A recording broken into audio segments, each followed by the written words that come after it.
Hey guys, welcome back to our channel. In this tech tutorial video, we're going to reveal to you how you can fix the can't view or see grid lines issue in your boards and presentations on Miro in 2025. So let us dive into this, guys. So as you can see, I'm working on that example board here with some example items and elements.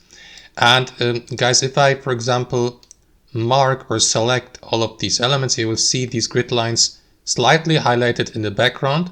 But if you don't see them in your presentation, guys, or if you'd like to make them more visible and not see that transparent white background here, but instead these grid lines, you want to do the following, guys. First, make sure that grid lines are really and factually enabled for your presentation.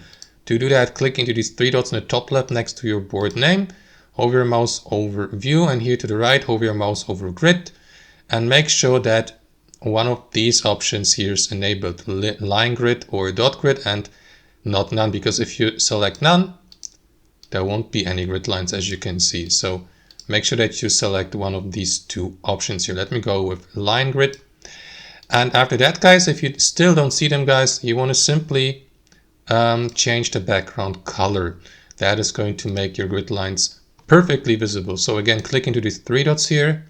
And after that, hover your mouse over board, and here, hover your mouse over background color, and simply switch from default white to light gray, gray, or one of these here, for example. As you can see, if I select gray or even dark gray or black, the background grid view will be perfectly visible so that you may now use them for orientation.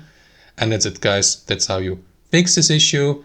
You will also see any other elements clearly here as these frames, for instance, and sticky notes, etc, etc. So guys, it's up to you which background color you go with. Thanks for watching. Hope you enjoyed this video, got some value from it, and we'll see you next time on our channel.